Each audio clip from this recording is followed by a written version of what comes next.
Sa Cordillera, may kwento tungkol sa isang halimaw na mahilig sa halik.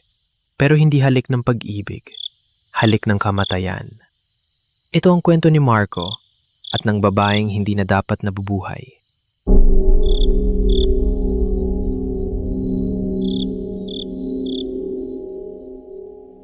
Si Marco, isang nursing student mula Maynila, ay bumisita sa lumang bahay ng kanyang lola sa San Sebastian.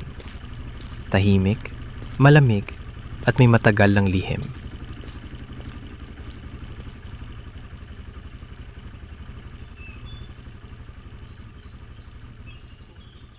Lola, sino po tong babae sa lumang litrato?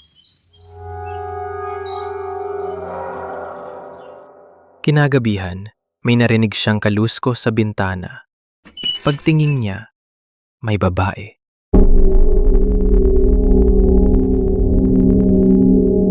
Pasensya ka na. Hindi ko sinadyang gulatin ka. Ako si Mariga. Dito lang ako, malapit na katira.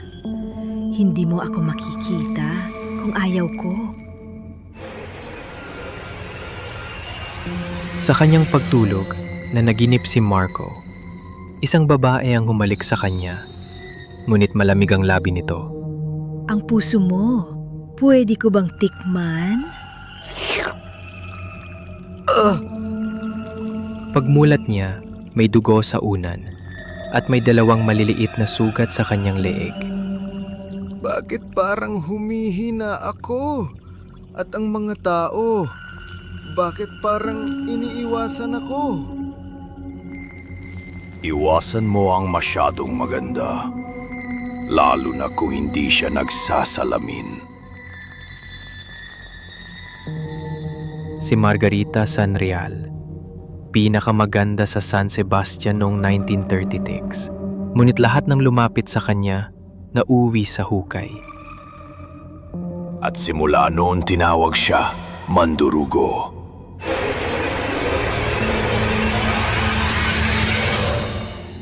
Sa lumang attic, may natagpuan si Marco. Mga buto, mga larawan, at isa roon, larawan niya. Bakit nandito ang picture ko? At bakit may puso?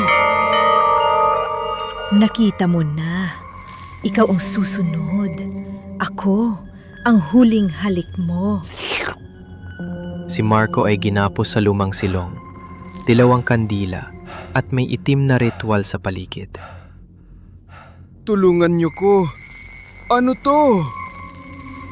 Masarap maging tao, pero mas masarap maging halimaw kung puso ang kapalit. Hindi mo ako kayang ubusin. Sa pagsikat ng araw, nakalabas si Marco. Ang bahay, nasunog. Nakaligtas ka, pero baka hindi lang siya ang Mandurugo. Kapag may dumarating sa panaginip, na humahalik pero hindi mo kilala, tanungin mo ang sarili mo, gising ka pa ba? Kung ikaw ay may kwentong katulad nito, ipadala lang sa Ulap Noir, sapagkat sa bawat ulap, may aninong nagmamasid. Huwag kang matulog agad, baka naririto na siya, sa likod mo. Subscribe for more true Pinoy horror stories. Tuwing gabi, sa ilalim ng ulap.